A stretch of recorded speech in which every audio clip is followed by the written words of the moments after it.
Welcome back, everyone. This is episode 191 of the Jiu-Jitsu Dummies podcast. We are brought to you by Black Belt Digital Marketing. Anything you need to build your business on or offline, as website design, SEO, Google Ads, social media, graphic design, printing, we can absolutely help. We actually just launched what we call an all-in-one SEO program. So AI SEO, website SEO, and then local SEO for your Google business profile. So some people just want presence because they get a lot of referrals. They don't need lead gen, so we can help them out either way. Check us out at bbdigitalmarketing.com, at Black Belt Digital Marketing on Instagram. Right on our homepage, you can request a free review of your online presence today. Joining us today, Chris, I didn't actually have to say your last name, Chris. I forgot about that. Chris Mierzwiak? Mierzwiak. Okay, easier than I thought. Joining us today is Chris Mierzwiak. He's a second-degree black belt. He is the partnership manager at Wodify, our newest sponsor, and brand new Jiu-Jitsu Academy owner. So congratulations, Chris. Welcome to hell, brother. We'll bring you in a second, Chris. We got a couple of shout-outs here. For those of you who don't know, my name is Milton Campus. I'm a black belt training out of South Florida. Don't forget to like, comment, save, share, do all of those things. Press all those buttons. Click that subscribe button. We appreciate all your support. A few shout-outs. We'll start with my handsome co-host, Ben Stark. Look at those lovely locks. The lovely locks. For those of you who don't know, I am Ben Stark, third-degree black belt and head coach at American Top Team Palm Beach Gardens, the most illustrious. Illustrious, really. The most profound. Profound? And by far, the gosh darn best mixed martial arts facility in North Palm Beach. And I will remind you all of this, the only Academy Safe facility in Palm Beach. Correct. You got kids, you got wives, you got daughters, hell, you got you. You want to make sure the place you are training is looking out for your well-being in not just the mats, but in life and the people that you're surrounded by. Check out American Top Team Palm Beach Gardens, ATTPBG on both Instagram and .com. Join the squad. How we doing with the tape? How we doing with the tape? Did you get your new order yet? You waiting on an order last time we spoke? No? You have a new order coming in? So my gauze has come in. I've already sold like a third of it, which is awesome. Thank you, everybody.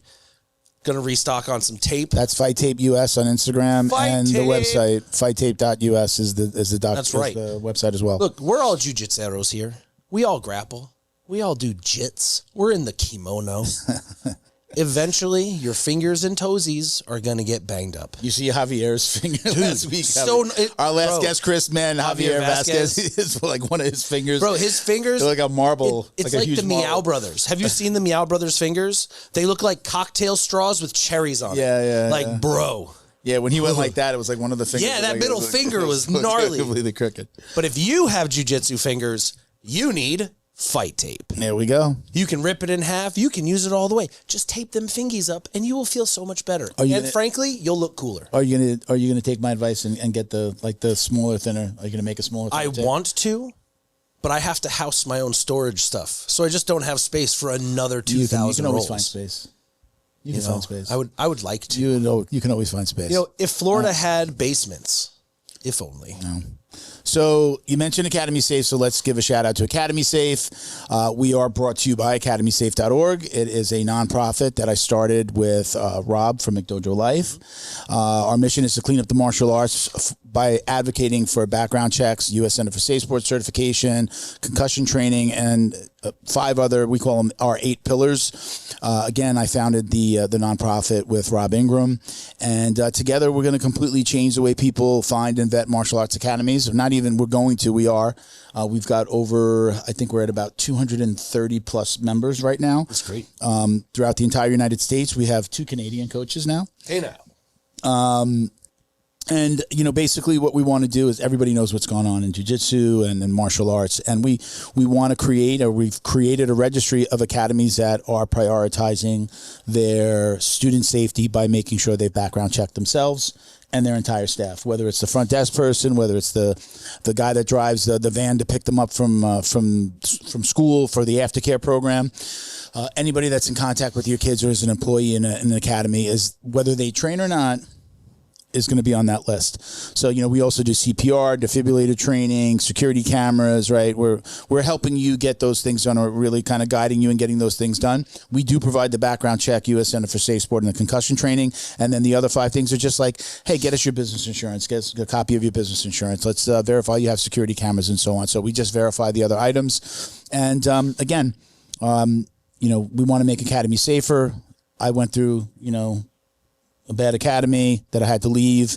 Everybody knows what's going on in the jiu-jitsu world. The Galvaos in Brazil, Andre Galvao here. What happened recently, which they're not letting die. They're still kind of really going after him, and new things are coming up. So anyway, look, there's just craziness out there.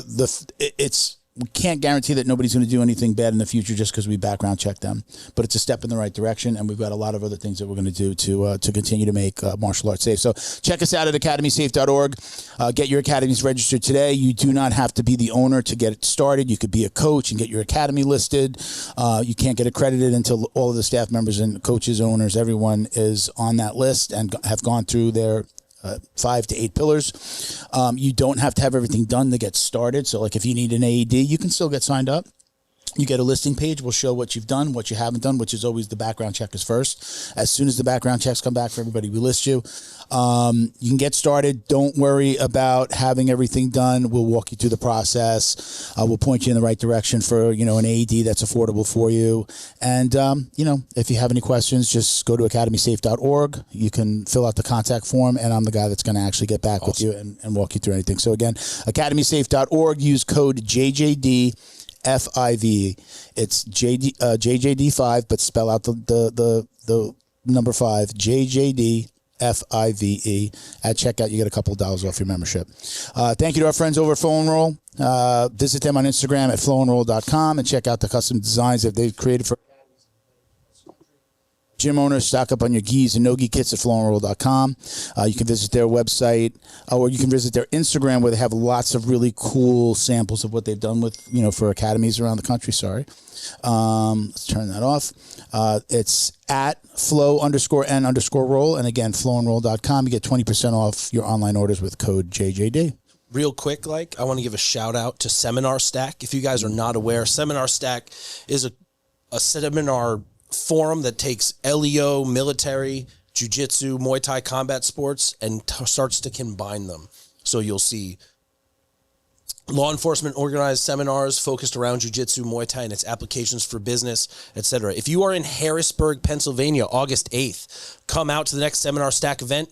I will be there. I will be presenting a seminar on clinching and elbow fighting, as well as presenting a hand wrapping presentation on the main stage. Come out, say hi. If you watch the show, I'd love to meet you. If you just want to learn some awesome stuff and you're near the Pennsylvania area, check out Seminar Stack. So I'll jump in on that too there. Seminar Stack is a for-profit company that does these events to raise money to donate to nonprofits. We've worked with them before. We're trying to set up at that event, but my daughter is due around that time. Yeah. So it's a little difficult. It's okay, I'll be there. Don't worry. But we should have a table set up for Academy Safe there. And again, they do these events, raise money for a very specific nonprofit each time. They donate, and then they get ready to do the next one. I think Subversive is going to be doing an event like a combat jiu-jitsu event. Combat jiu-jitsu event there that day. So it's cool. And literally it's stacked with seminars, right? This one's called Stacked Expo, right? Yes, that's the name of the Seminar Stack event. Yeah. So love those guys. Eric and Kate are doing a wonderful job with that. So and our new sponsor alert. We've talked about you guys several times, and Chris is here from Wodify. Welcome to the Jiu-Jitsu Dummies family. Wodify is the top martial arts gym platform used to run your academy smarter.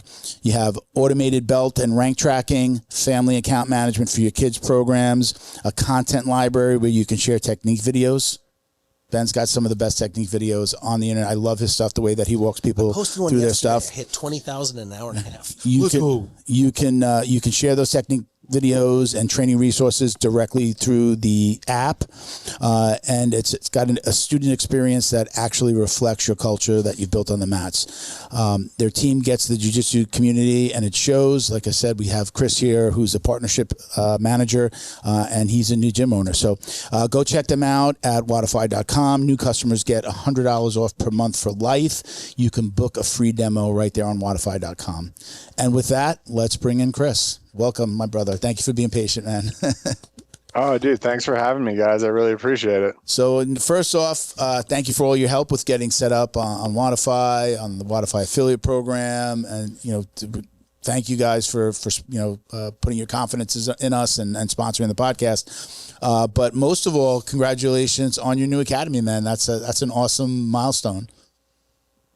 Thanks. I appreciate it. It's phase we're in right now. It's a lot of work. The startup phase, like we found this amazing open space that was actually a gym previously, and they moved next door. I'm like, oh yeah, they'll get the weight equipment out of here, get everything set, and then we'll just roll the mats down and go. No, concrete work is a real thing. It takes a lot of time. I'm not good at it. And that's when you say concrete work. What do you mean? What do you got to do? I'm not a very handy guy, so you'd have to explain that to me. Man, so we got in there after they had moved their stuff out, and they had the thick like rubber floor mats down. They had turf for doing sprints and sled work and stuff. And when that all got pulled up, there's like 3 different kind of cement floors in there. Mm-hmm. So. Wow. I'm just gonna make it look nice. So we have to scrape all this epoxy and really thick like rubber cement glue that they had down. Okay. All of the stuff you don't think about when it comes to opening a jiu-jitsu school. Oh, yeah. I know Ben. So it had to grind that down, replace drywall, all that stuff. Yeah. Hey, let me tell you. Review your lease, check your renewal numbers and days, because they will. You given the opportunity.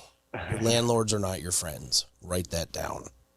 Oh, good advice. He moved. You moved what? You said 2 years ago? I moved 2 years ago, and my renewal was actually Monday. Like, and you had like a last minute like, oh, I didn't. Oh, yeah. My first landlord didn't keep up our complex, and when the city started finding them, they go, cool, we'll tear it down. Everyone's got 29 days to get out. Wow. We're like, what? They're like, screw. Dude. Wow. And that's why I say to Drury Hotels. So, Chris, it's am I saying Meru? Is it Meru? Meru. Meru BJJ. Yeah, Meru BJJ. So their story behind that, there's a really cool climbing documentary that has nothing to do with jiu-jitsu, but I was already leaning towards this, but it's a legendary, like, unclimbable peak, right? That's kind of what jiu-jitsu martial arts is. I thought the similarity was great. Go ahead. I was saying, I see where you're going. Yeah. Oh, sorry. I was just lagging a little bit, but yeah. I mean, that's jiu-jitsu. It's martial arts. You're never going to be as good as you can. You can't. Perfect doesn't exist. It's just about one foot in front of the other, just going for it. So I thought it was a really good metaphor and name for a school. Where is it located? So Arvada, Colorado, right outside of Denver, in between Denver and Boulder. Okay. Little nice suburb, a little bit slower pace of life in the city, right next to the mountains. So it's great up here. That is awesome. I love Colorado. What's the ETA on opening? Do you have one yet? Man, we're pushing hard. So our mats should be getting there June 15th. And in between now and then, I just have to seal the floors and start filling it up with, the front desk and things like that. So we're pushing hard. We'll probably do a soft launch where we're open for, limited classes towards the end of June. And then just great opening time, 4th of July, Yeah, perfect. Yeah. Right when everyone wants to open and train jiu-jitsu. So we'll probably do a grand opening right after that, probably some randois around the holiday, and just kind of try to get some traffic before we go. Did you go with tatamis or did you go rollouts? I went with Fuji smooth mats. So tatami. So like the tatami blocks, yeah. That's what I have right now. I use Zebra though. I'm looking at going to rollouts. Just after the move, like a tatami is 70 plus pounds. And you got to stack it in a car. I hear tatami, and I think tatami is the style of mat, the 1 meter by 2 meter, okay. The traditional jiu-jitsu rectangle. Those are tatami mats. Okay. Each one's like 70 to 100 pounds. Okay. I did a seminar in North Florida, and they had rollouts, and like 10 feet by 30 feet was like 8 pounds. Really? It's just aerated, rubberized foam, and I'm like, oh snap! I need a renewal. Yeah. Maybe it's time to switch it up. Yeah. I think the tatamis have a way better look, but God, the ease. You like that fitted? Yeah, I mean, all the gyms I've been at, minus like one in Europe, were all tatamis. My old school was like the rollout, and this school has got the. I dig them. Not the puzzle pieces, but the square, the rectangles. Yeah. Tatamis are the classics. Yeah. So I heard you say, Chris. You said we. You said me, and then you said we. Is it family? Is it your wife? Is it? Yeah, my wife and I are the ones opening it up. I got her into jiu-jitsu right after COVID. Okay. And she's a blue belt now at this point, but we're doing it together. It's a really big. I want it to be a family academy. We're expecting our second child here in. October, September, sometime around there. And just everyone that we have around, that's the vibe that we want. It's, I have students that are, the grandparents that teach for me, their kids are and grandkids, like 3 generations all in one building. And we have a few examples of those, of students that are coming over with us. And it's just the vibe that we're going for, man. I want to raise our kids and have our family in the jiu-jitsu school at all times, and just have it be a cornerstone for our life and our family. That's awesome. How big is your facility? So we're 37, just over 3,700 square feet. Really just wide open, have a lot of mat space off the bat. I think we're pretty close to 2,000 mats, square feet for mats, off the bat. And then I'm going to expand even more once we have the need to, just add more, bring it out. We have a 3,700 square foot facility. Honestly, you don't need more. Like the national average size is 1,200 square feet, and that should hold about 150 to 200 students. At close to 4,000 square feet, you can hold 500 people in there. Oh yeah, I mean that's what I'm aiming for. Hell yeah! But you're also talking about I want to have more mat space. National average attendance is 10%. So if you have 500 students, you should expect 50 people per class. Okay. All right. And then as you have multiple classes, there'll be overlap, but you should be in the 30 to 50 person range if you have, say, 500 students. Okay. Chris, how did you find jiu-jitsu? Is this your first martial art, or did you do the whole taekwondo thing like most of us when we were kids, and or karate? No, so it's actually a really cool, sometimes serendipitous backstory for me. I was a terrible high school wrestler. Me too. For most of the time. Junior high wrestling. Is that why we got into jiu-jitsu? Because kept getting pinned in high school wrestling? Man, I was bad until my senior year. But I loved it. I stuck with it. I don't really know why. But so it was around my junior year of high school that Ultimate Fighter Season 1 came out. Okay. And myself and a few of my teammates really just got into the show. We're like, this is awesome.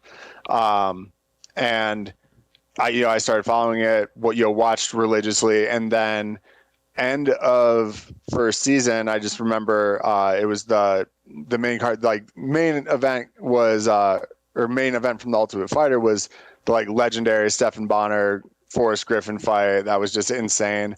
And then, Rich Franklin versus Ken Shamrock. And so, they are explaining who Rich is. I hadn't been familiar with him before. Oh yeah, he was a high school math teacher in Ohio, and gave that up to do all that. And I was like, man, that's really cool. That's someone that's just, he always gives me a bunch of crap about it saying this. I'm like, he's just an average guy. He's not an athlete. Like he wasn't an Olympian or all this stuff. And I was like, man, I could do it. You know, I really wanted to at that point. So then, season 2 came out, all that stuff. Saw George Gurgel and that crew on there. So just really became a huge fan of MMA and fighting towards like the later, second half of my high school years. And going into college, I kept up with wrestling. I was on a club wrestling team, and when I was home that summer, ran into an old wrestling coach that was like, "Hey, we're doing that MMA stuff. You want to come try it?" And like, of course, yeah, absolutely. So within a few months of starting, I think I rolled with a couple blue belts for the first time. It was Ohio back in 2007. Like there just wasn't jiu-jitsu around like there is now. And had my first fight. George Gurgel ended up being my ref, and I just got hooked right away. And it's like, he's like, "Oh yeah, your college, it's 10 minutes away." It ended up being 45-minute drive. But that's where I was going there every day, 2 times a day, my whole college career, and pursued the fighting thing for a long time. And that's really how I got into it and got hooked, man. Yeah. What you mentioned, you got your wife training. Did you meet her outside of martial arts and then got her into it, or was she somebody that you met in the academy while you were? No, not in the academy. I'm pretty against that. But I brought her in.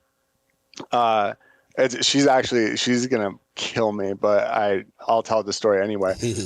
So we both moved. She's from Miami. I'm from Ohio originally, and we both ended up moving out to Denver in 2013. And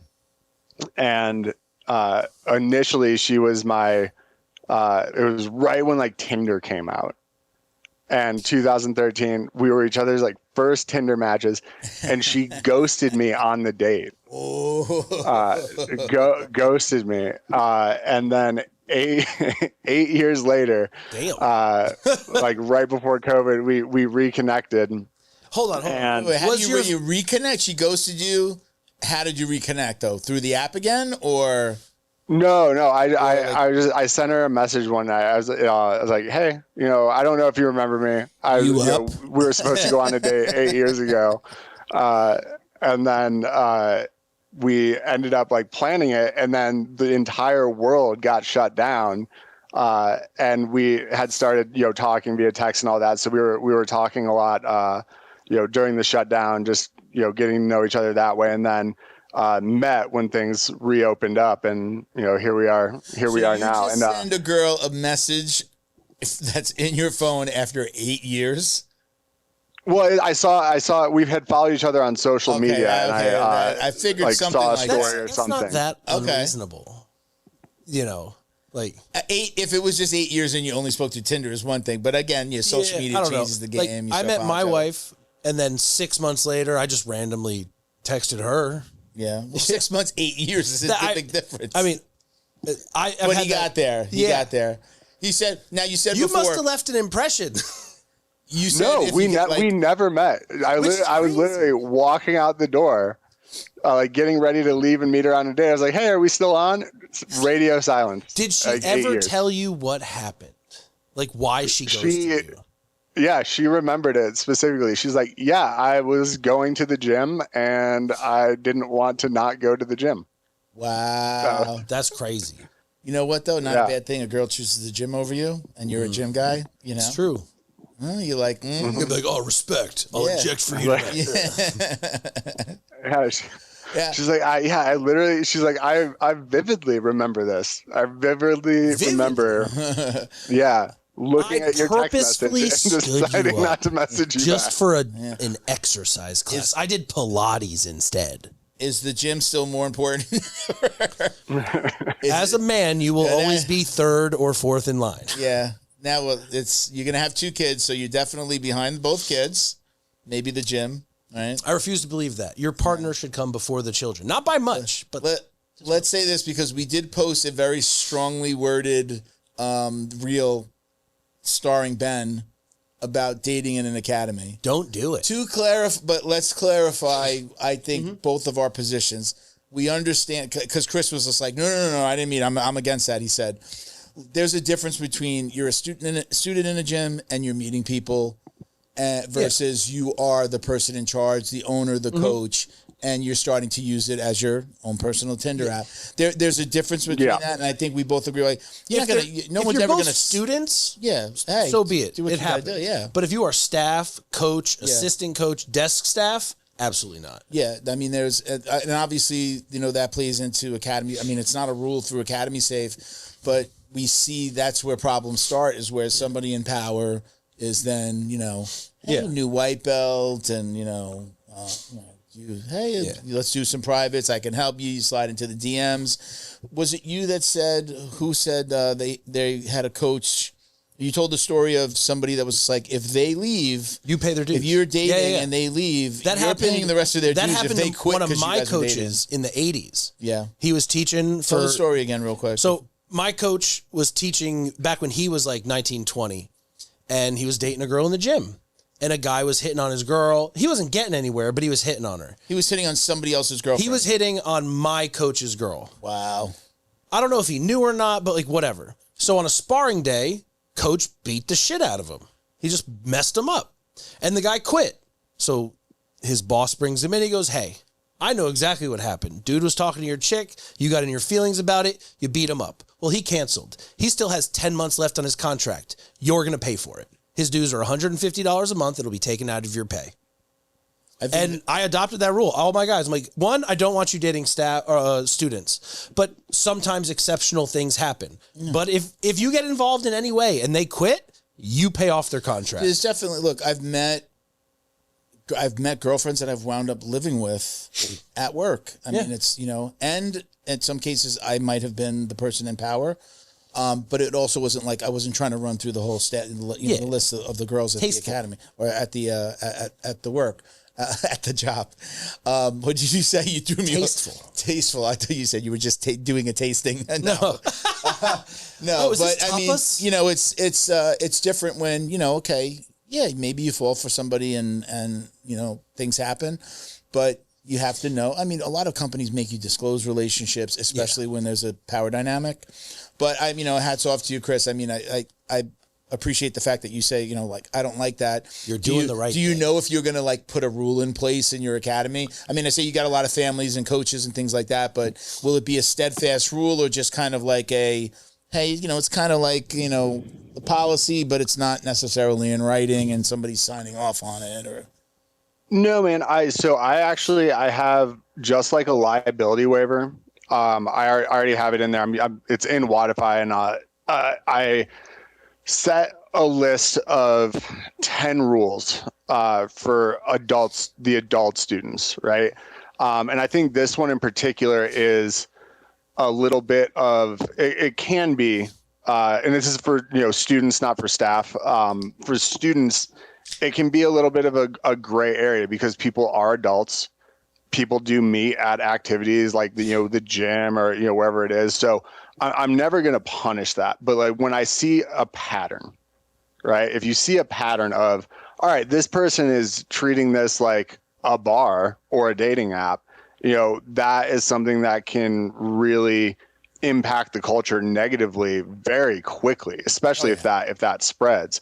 Yeah. And I think the wording I have in there is, it's for all the rules that I have set up that all the students have to initial and sign on is like, hey, there are various levels to all these things. This is all about the culture that we want to build, and the violating these rules, the consequences can range from an uncomfortable conversation for both of us to being asked to leave the academy, right? Okay. And I think that's something to set the stage for right off the bat for any kind of academy that you want to run. That might not be a rule somewhere else, but to me, and having the environment that I want for, entire families training together, I don't want the drama following from other stuff in there. I think rule number one for me is, and you guys have been at schools for forever, so you've seen it all like I have, but like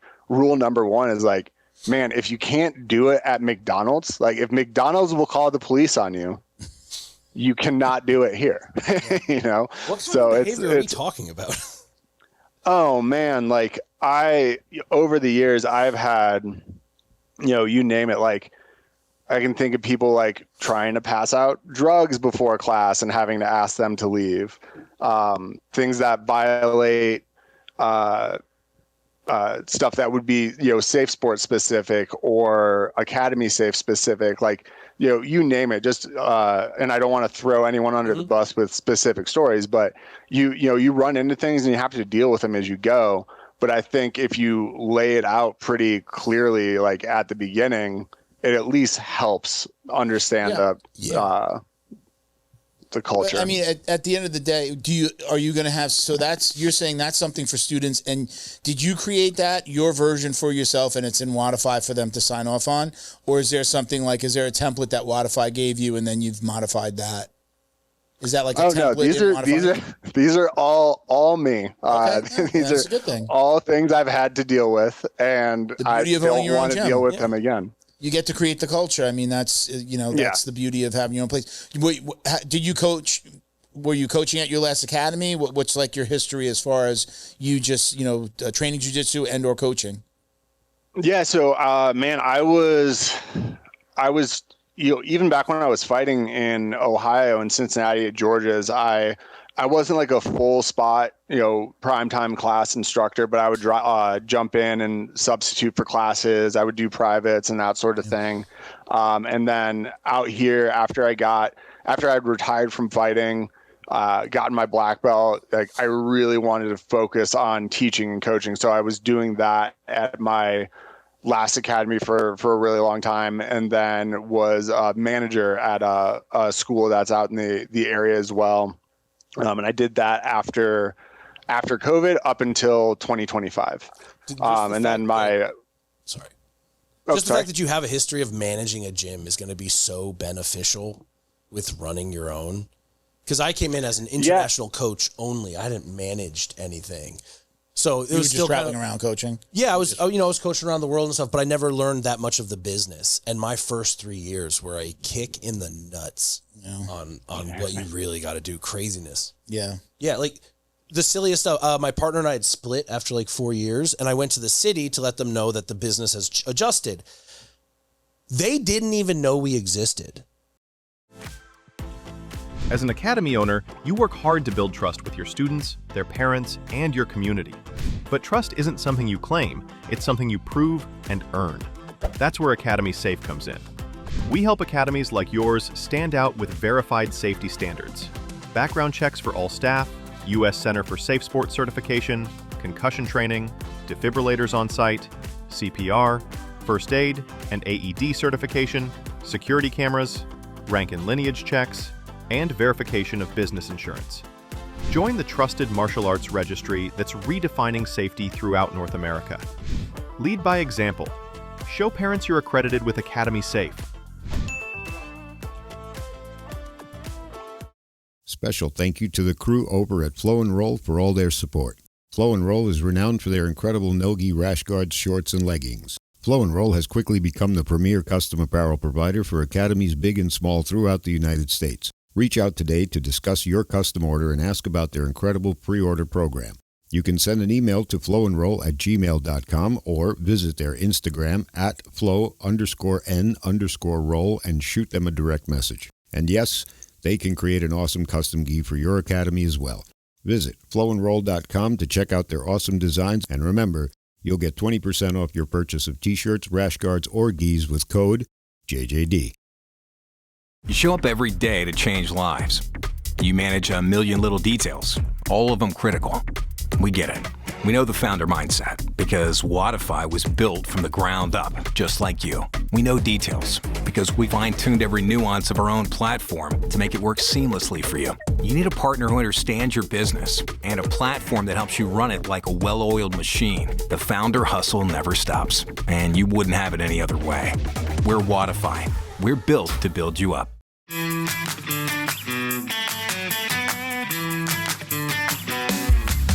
Is your business getting lost online? Black Belt Digital Marketing is a full-service digital marketing agency that helps you get found, get leads, and grow. We specialize in local and website SEO, so your business stands out when customers search. Our website SEO makes sure your site loads fast, ranks high, and stays ahead of AI-driven search, so customers find you first. More visibility, more clicks. More customers right when they're ready to buy. Grow your business online with Black Belt Digital Marketing. Visit bbdigitalmarketing.com or call 9542-204932 today. Nobody registered. We never registered any paperwork. We did the county and the state, not the city. So I'm like, oh no, I got 5 years of back taxes. This lady hooked me up. She goes, honey, you can't pay taxes on a business that don't exist. So she set me up. She was like $35 to create a new business. Okay. And I'm like, yes, ma'am. Oh my God. But there's so much paperwork and red tape. It's wild. So tell us how now, fast forward, or how did you get into Wodify? How did you get become part of Wodify and your position now? That's, another one of those like crazy serendipitous stories. So prior to running the school, GM, COVID, all that stuff, I worked at another software company in the martial arts space. And I was a partnership manager there for 5 years. So got exposed to a lot of the business stuff, a lot of the best practices for schools and really thought leaders in the space, going back all the way to 2014 to 2020, and then took the time off to run the academy, everything there. And my wife and I in 2025, we actually moved to Knoxville to be closer to family out there. Her parents retired there. My family was in Ohio. We had our daughter, and the initial plan was I'm gonna run a school out, open a school out in Knoxville. And within a few months, we were just like, yeah, let's move back to Denver. We're not fans of it here. But in that little gap in that year, I was like, all right, if I'm not going to open up an academy here, I need to find a job. I need to have income coming in.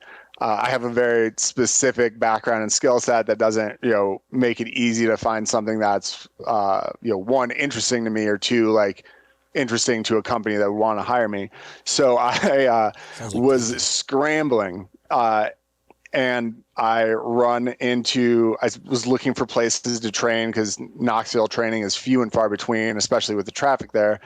And I see this little rural school out in the middle of it's called Athens, Tennessee. Really in between Knoxville, Chattanooga, farm town, nothing there, but it's the closest school to my house. And I look it up and I see this guy named Ben Tim is the owner. And Ben and I had only crossed paths once, but he is actually the dude that replaced my old boss at my previous company. And I was like, hey man, I live 20 minutes away right now. Would really like to come in and train. And I just dropped in there. He's asked me if I was looking for a job. Really? It's like, absolutely. Yes, I am. He's like, cool. I'm starting at. It happens a lot to you, huh? Yeah. These opportunities, all through jiu-jitsu, man. And training. So yeah, Ben was just starting with Wodify. He's like, hey, I really want to do what you did at the last place, and are you interested? I was like, yeah, sign me up. So have started doing that and building the partner program here at Wodify started in October, and really kind of kicked off, I'd say December, January. I tell people, have you ever read The Secret? Have you ever read The Secret? Microphone was away from me. The book The Secret? A long time ago. I was actually, just funny, we were just at a martial arts event out in Sacramento where the guy who filmed or was in the documentary was one of the keynote speakers there for it. Somebody gave me the DVD, which interviewed the people that were in the book, actually showed them on video, and they're kind of it summarized the book. That changed my life. And then I wound up buying the audiobook 2 or 3 years later. And again, just really solidified just my thinking. But the way you're talking, I'm like, the book is really essentially telling you about the laws of attraction, right? You're a good person, you're going to attract good people. Bad person, bad people, right? You're gonna kind of bring to you what you put out. So I'm saying, like, apparently you must be a really good guy because you're attracting all these good opportunities. So I already like that about you, Chris. I try to be. The fact that you've attracted all of these things in your life is it's telling. I notice that in people, if they're like, oh man, they quit every job or every relationship goes bad, business or otherwise, and it's always somebody else's fault. I start to go, again, laws of attraction. There's got to be something about you that's attracting that. So when you're telling me these positive stories, I'm like, I'm seeing that you're attracting good things. Well, man, it's funny because I used to tell people back in the day when I was, especially on the fighting side, I was like, man, I've gotten to do a lot of really cool things, like things where when I take a step back and like think about it for a minute, I'm like, man, this doesn't happen to people, and I think the best example I have for it was, and this goes back to me really getting into fighting and all that, but when I was in high school, obviously they were seeing Rich and he became the UFC champ right after that. And following that fight career, he became like my high school hero, like the high school hero athlete, oh man, that's amazing. And following MMA, I got really into Pride as well back in the day. And, Rich was my favorite fighter in the UFC champ. He's from Ohio. And then on the Pride side, it was Vanderlei Silva. And I'm like, man, like this is awesome. And then I flash forward to, man, what year was it? I want to say it was like 2011. And I'd been training with Rich and George and the team down at JG MMA for years. And just Rich, asked me to go with him to Brazil to corner him against Vanderlei. That's cool. And wow. I'm like, yeah, I was like, man, like those are my two like high school athletic heroes, like fighting heroes. And here I am, like 22 years old, like cage side in Brazil, sold out, like living the MMA version of Rocky IV, where like we're going into enemy territory and the crowd's like cheering against us. I was like, man, I'm like, man, I don't believe necessarily like or internalize or like live my life by the secret, but then I like hear like see what I've lived through and the cool things I've been able to do. I'm like, but man, I can't sell against it. It all worked out that way. I think unless you're a really good actor, you're a really good person because you've attracted these really cool things, and I look for that when I'm working with people, when I'm interviewing people, when we're doing partnerships and stuff like that. It's good to meet people that are doing good things and nice things, and you don't feel like you're going to get screwed. I started out as a broker in New York City in the World Trade Center when it was when the buildings were standing, obviously. When I was a kid, I was like 21 years old, getting on a train, getting trained to be a broker. And it was just, I can remember all the way back then, the guys were just scumbags. And it's just, but they paint this picture of all the money that you're going to make. So you just kind of go through it. So, I've just so much of my learning sales from guys like that, which was like, we call it like buy or die. Mm-hmm. You sell or they hang up. I mean, it was all phone sales. So it's like you either sell them something, get their information. My job was to get their information and to like qualify them. But it's either you get their information or they hang up. Either way, you win. A hang up was a win in that world, right? So, just like push hard to get information so that then they, a stockbroker could pitch them. So, I mean, I was just trained in this really horrible world. And I was like, when I opened up my first marketing company, I was like, I just want to do everything completely opposite. We don't push anybody. We don't have like a cancel save program, like, send them through 10 people to save them. It's just like, listen, you want to go, you go. And I'm like, here, let's help you on your way out. But if you want to stay here, hey, let's give you a couple of free months. What could we do? Things like that. But it's all like super positive, but because I learned kind of business from the worst of the worst. I moved to Florida, worked for a moving company. The guy had been in jail for like moving scams. I didn't know. I started working for the company. The owner was never there because he was banned from the industry.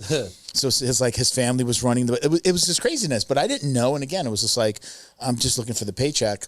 So just learning, sales and business from the worst of the worst. And then now there was a reason for that, because I do everything the exact opposite of what I saw. It teaches you what not to do.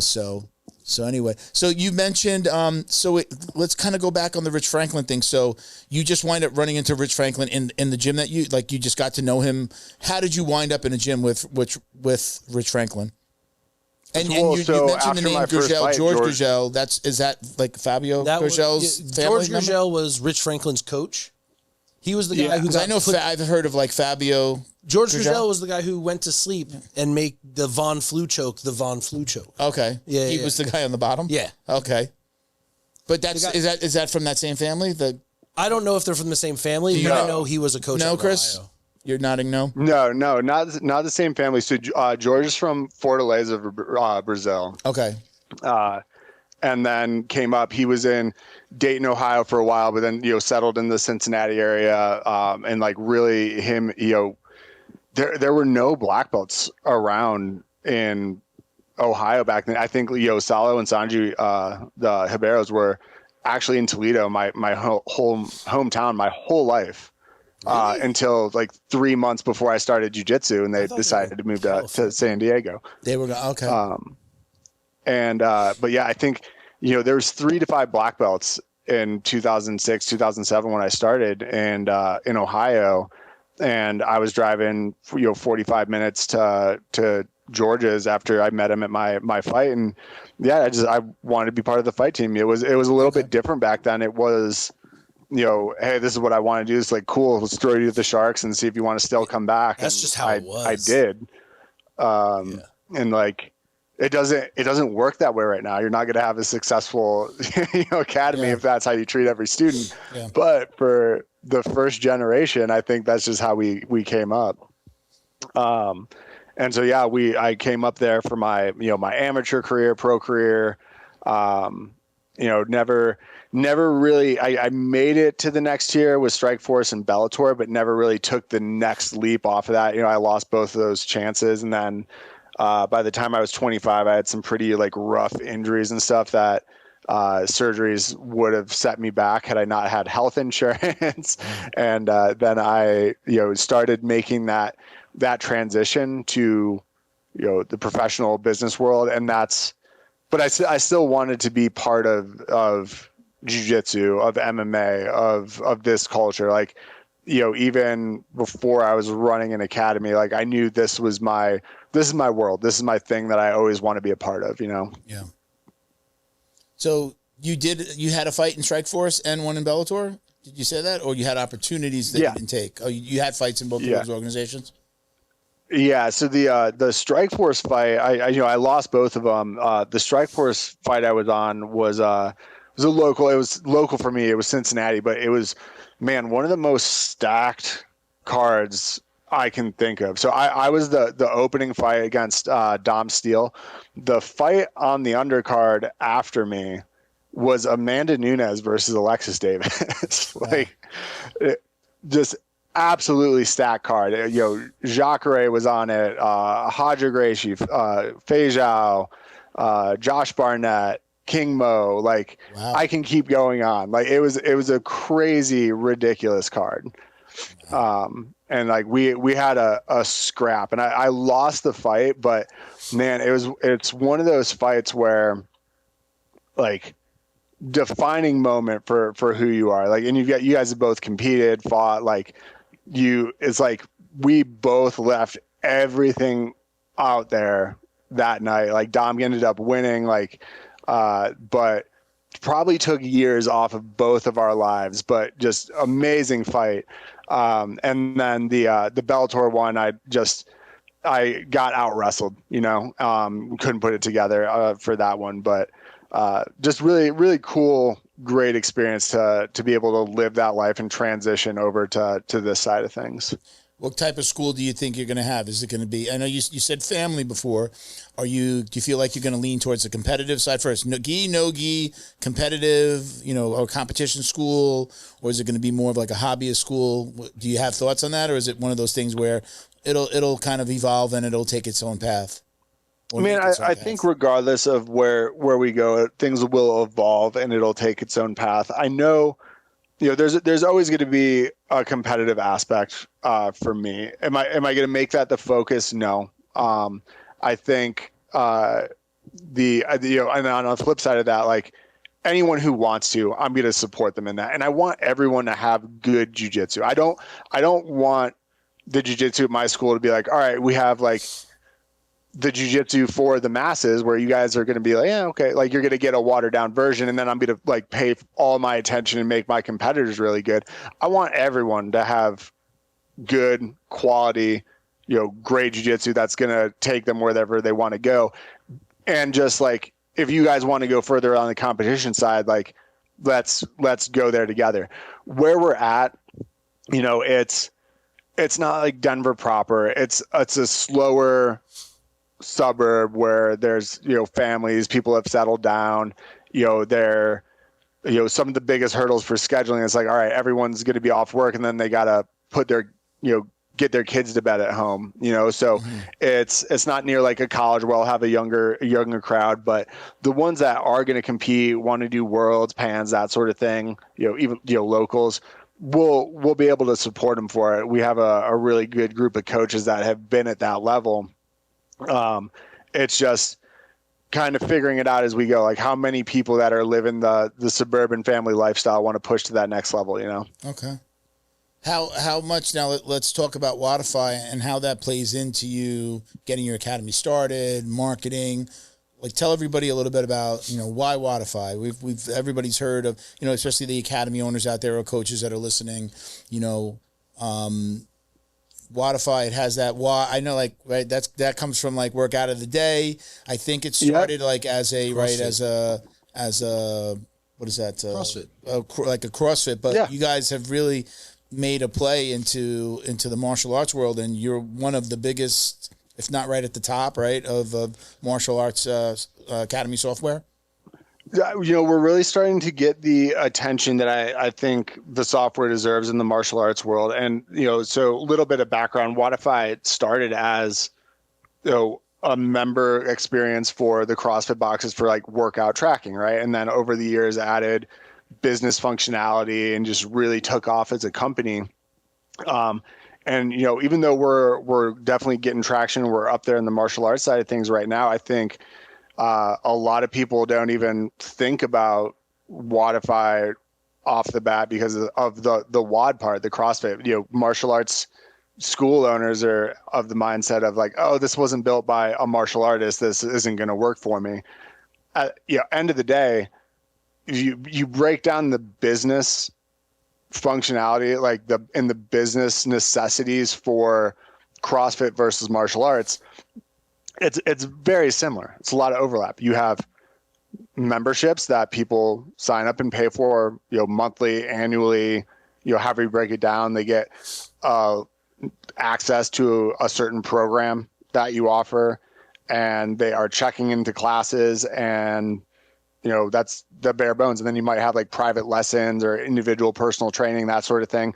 And then you extrapolate off of that, and you have a business system that can support multiple verticals, what we call them, CrossFit, martial arts. And then like the bells and whistles come. And I think a lot of people, when they're evaluating software out there, they don't necessarily know what they're looking for. Like Ben, what you were saying is like, hey, those first 3 years were rough and, navigating and figuring it out. I kind of took the opposite approach. Through my previous roles, through Wodify and the work I do and the people I talk to, I understand that, all right, this is how I start with marketing and lead follow-up and sales, and understand to having a process and systems in place. These are the reports and the metrics that I need to track, and how I actually can analyze and look at the business and strategize off of that. It's something I think is really powerful to understand those sorts of things. And when it comes to that stuff, like hands down, like Wodify is the best right now. Like the amount of automation, reporting, just the things I can do in the system that are important to me, having the knowledge and experience that I know, like hands down, Wodify blows my mind still in a lot of those ways. Let me ask you, I'm going to ask Ben a question real quick. Yeah. What is the biggest problem that you have with your current software? What's the biggest? So my last two softwares share some of the same issues that I dislike. The necessity to micromanage things, i.e. like in my current CRM, I set up a program. And in that program, I allow for jiu-jitsu fundamentals, striking fundamentals, right? Those are the classes in that program. That somebody can purchase, that right? someone can attend. It is a fundamentals program. Okay, gotcha. Right? They only get access to fundamentals. And then I see them register for class that's not in that. And I'm like, you shouldn't be able to do that. So I get online with my people and I'm like, hey, this program is set up for X, these two classes, but they're signing up for Y and Z. And they go, oh, you have to go into each individual class and click a button that says, if this class is not in my program, I can't use it. And like I did that when I set up the program. I gave it 2 classes. And they're like, yeah, well, some people might want to go to other classes. I'm like, yeah, in a different program. They're like, nope, you got to go to each class and do that individually. That's stupid. I already set it up in one place. Why do I have to set it up in 2 places? Well, in reality, in 13 places. So let me ask you a quick question. Stuff like that. So when I hear that, though, I'm like, I'm just, because I'm not familiar with that. My current gym, we don't have a check-in software, which we'll be talking about, Chris. Do they go cards still? No. They just go, you're here. Yeah. No way. Yeah. How do you have an attendance-based business? Yeah. You don't take attendance. I don't know. I don't want to throw anybody under the bus. I still love, my academy is awesome. Is it like they check, like, are they checking in beforehand and saying, I'm going to be at that class? Yeah, we have an app where they can go reserve your spot. Okay, that's the part. Right. So say we can fit 30 people on the mat. You want to make sure you're one of the 30. All right, you know? all right. Yeah. So they'll register. And I'm like, that's what I'm like, you can't go to that class. Yeah, the 2 academies that I've been at, or this is my 3rd academy, we haven't had that issue where like there wasn't enough room for like everybody could show up and we'd probably have enough room. I don't run out of room really. My big room, I can hold 40 people on the mat. Okay. You know, for the most part. But registering is a good thing to have because as we grow, that might become a problem. Yeah. So better. And it also, they commit to the class and they'll get to the class. You've already put your name on it. You're Chris, so do you have anything to say to Ben about that? Like as far as the way that Wodify does it, or do they do it any differently? Yeah, I mean, we can do that and set it up. It's always hard to know, like, and navigate. Every system's going to have its little nuances, things that you want to do. Like I heard of one the other day where it was, once and this goes to your fundamentals program, like once someone hits a certain belt level, the big issue the school owner was having was, all right, once they hit, let's just say it's 3-stripe white belt. Once they hit 3-stripe white belt, well, then they can go to the intermediate or the advanced class. But like the big thing that's a headache for us is that we have to go in to that person's profile and check a box that says this person can now go to intermediate, and we have to like update and give them access. Like one of the things about Wodify is that we can automate everything. So not just like communications, but hey, this student hit their 2nd stripe. Well, now they have access to the intermediate program. Automatically. You don't have to think about it. A lot of cool things that we can do on that end. My other things, for instance, that I've done off the bat, I have my whole sales process in there from the second I get a lead where they are entering their info on the website. I have my follow-ups where I'm calling them. Pretend I never get in touch with them. I have a cadence that I'm going to be reaching out to them for the next 5 months. Heavier on the front end when they give me their info, and then that slowly trickles off until it's like a hey, goodbye. You never got back with us or booked your class. We're always here. If you want to book, here's a link. But like notifications to call, text messages.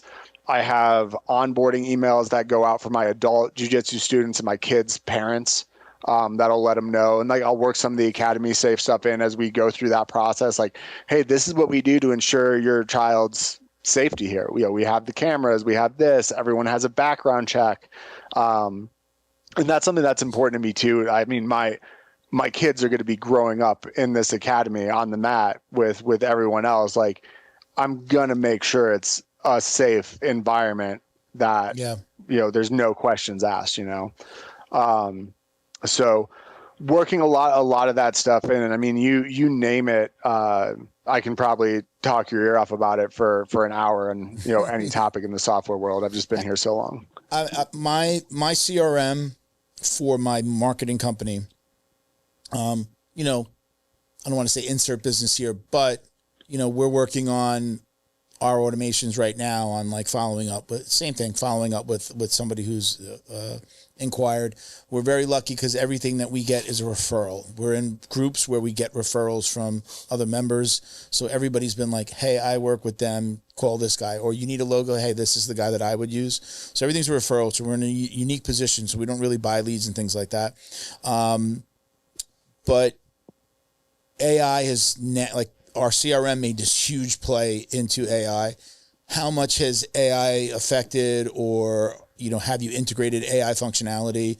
Let's say in like one of the newer ones is just review management, answering reviews completely. If we want, we still do it at my company, even though the software exists. We still answer our clients' reviews. A human being does it. It sometimes could be, AI generated, but we're posting it. We haven't turned on that functionality for all clients. But how much has AI played into Wodify or playing into Wodify and like the functionalities of the CRM?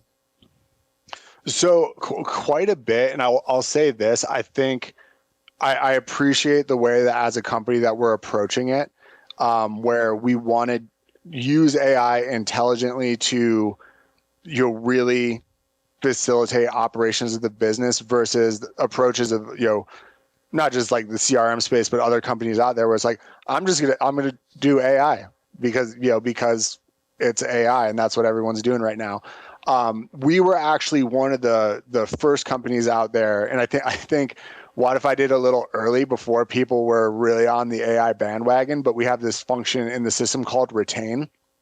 And what that does, it's a part of the platform that analyzes data across all of the businesses that are on Wodify on the back end. And what it does is identify trends across all the businesses that highlight and give you indicators that someone is a high-risk student and maybe going to cancel in the very near future. So one of a couple of the very easy examples to wrap your head around that most people know and understand is the basics. Hey, if someone hasn't been into your academy in 2 weeks, they're a paying student and they haven't checked in, give them a call to see what's going on, and you'll maybe save that student from disappearing. Well, Retain in the AI aspect of it, the machine learning takes that to another level with identifying patterns. So Ben, if you have a student that is generally coming in 3 times a week, maybe they're coming to all of your classes, maybe they're a mix of different instructors, but if that person drops to an average of 2 times a week, are you going to necessarily notice that? If you have 400, 300 students, like I wish that it's a lot of faces coming in and out. So yeah, at 400 students, I think something like that's very difficult. My school is, roughly just under 150, so we can still notice those small changes.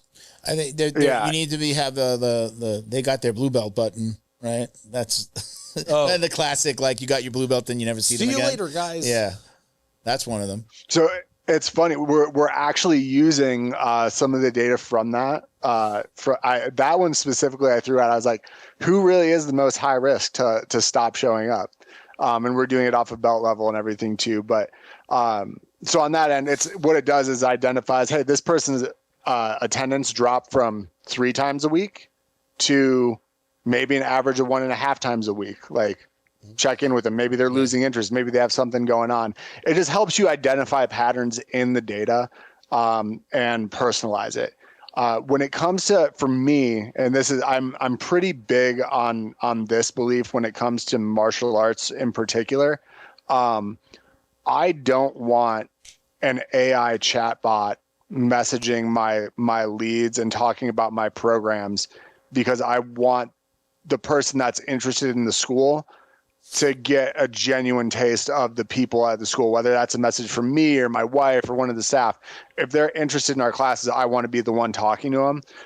That's more of a personal preference on my end. But the way, we're also doing it, where there's integrations with Claude now, different things that you can do and pull that will really utilize the AI to help make decisions on top of just all the other stuff that's coming out. That's really cool. So somebody can use, you mentioned what you just said there with like, is that something you program, like to look at the data on who's the most at risk? Did Wodify do that? Did you do that? Can every school owner do their own version of that, like figuring out different things? Can they program what they want the data to tell them? Or is it really at the Wodify level that you offer these things like, hey, we think this is important data for you and it's there? Or can they program it themselves and then kind of insert it or pull the data from Wodify?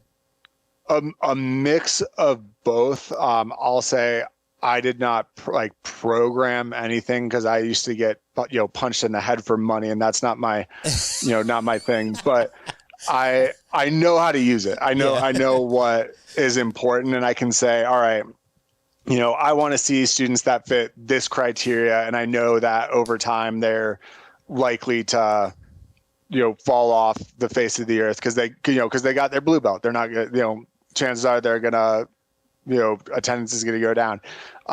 But so we're using data that Wodify is pulling, and as like I said, one of the first AI platforms in the CRM space, first AI features for it. We just got there a little early, so we just called it Retain versus like, hey, this is our AI bot. Yeah. It's helping aggregate data across all of our customers and saying, all right, of the thousands of customers that we have, we're telling you that these 5 students meet the criteria of people that are likely to cancel within the next 30 days. Maybe pay a little extra attention to them, have a conversation, see what's going on. Did you guys figure out what belt level was the most likely to cancel? So we are doing a survey right now. I think we had you help with some of the survey a little bit too, if I remember, with distributing it.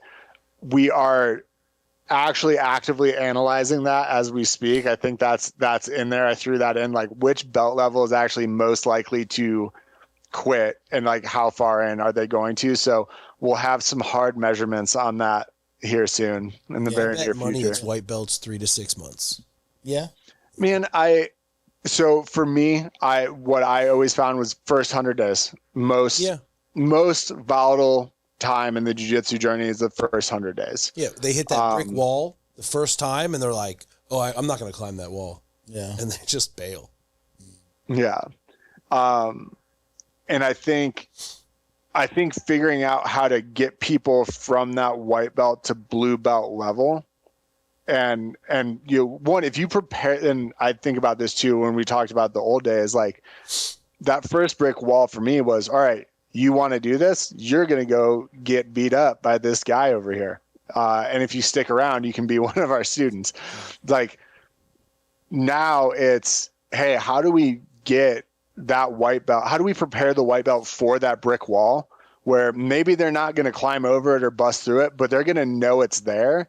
And it's not going to discourage them from coming back. So I look at things that way early on. Because man, if you think about it this way, and this is actually one of the groups that I worked with over the years. It was a martial arts mentor that talked about like the old days back in like 80s combat karate and, everything else that was going on.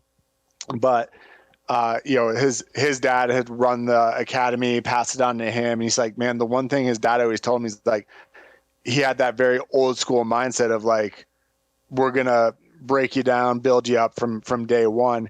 He's like, I wonder how many potential world champs I scared out the door on their first day or first week. Hundreds. Because we didn't ease them into it. Easy hundreds.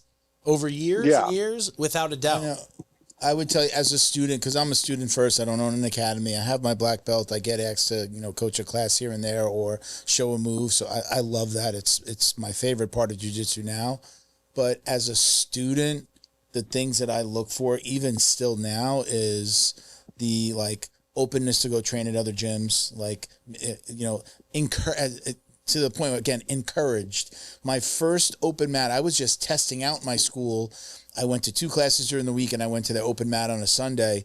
And the owner, one of the owners, was going, he's put his arm on my shoulder. He's like, that guy over there owns American Grappling. He actually in his backyard. He's got a really cool gym in his backyard. He's like, he does an open mat on Saturdays. You should check that out. That guy over there has this gym. That guy over there has an open mat. What's that? Are you talking about Ryan? Yeah. Underground? Yeah. Is it Underground? What is it called? Underground Grappling Club. Underground Grappling Club. So I brought Ryan to jiu-jitsu. Yeah. So I used to buy. Well, Pastor Ryan, by the way, he's well known in our area down here. Yeah, you get. They did a Vice documentary on him, a half-hour Vice doc. They called him the fighting pastor. Yeah.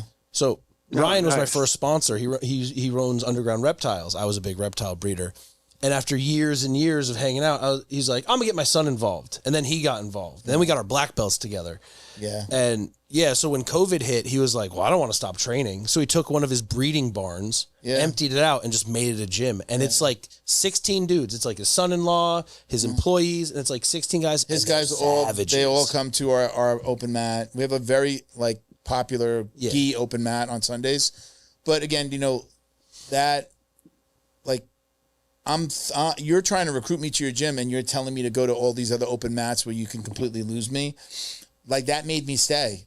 And it was also some of those gyms that I had on my list to go were there. The owners were at this open mat. And I was just like, I'm getting it. I'm going to get him here. They're coming here. And I wound up just feeling really comfortable. But that, and then, I'm just kind of as a student telling 2 gym owners, hey, these are the things that really made me want to stay and be at the gym that I'm at now. On top of those 2 things were, we've got 15 black belts on the mat on a Monday, and all through the week, just to, every time somebody shows a move, it's a different black belt. There's the head coach of that class, but he's usually going to show a move and then ask 2 other black belts, hey, do you have anything from here? Maybe we're doing side control, we're doing escapes, we're doing arm, whatever. Maybe, hey, do you got something from this position? They'll ask, and so you're getting all of these different looks. So not only are they helping the black belts learn how to coach, but you're learning from different people that are going to show the same move. Everybody shows it a different way, or look, I like to do this, and I love that. I love that as a student of any level, just getting the different looks. As always a bigger guy, I'm not very flexible, so sometimes the move one way didn't work for me. It's those 3 things are the things that made me want to stay. Getting knowledge from lots of different people, because, my last gym was very much, there's one master here. He was one coach. Every other coach was shut up and showed the moves the way that I showed them. And anytime we got close to a coach and we started to really like somebody, or people would ask for privates, they're gone. It was just no, you show it my way and only my way. No privates. He would never do privates. He never offered privates. You want privates? Come to the class. So it came from that. So those things made me comfortable. Being able to go to other gyms coming in, and then again, just getting knowledge from different people, because I feel, as a student, sometimes it could just get stale. We could have the same series of let's say, of classes over the course of a couple of months, but because every time somebody showed that move, it was a different coach showing it, I'd pick up something different. And now, as a black belt, I feel like I'm not into learning the latest and greatest fancy moves. I like getting little nuggets that make the things that I do better.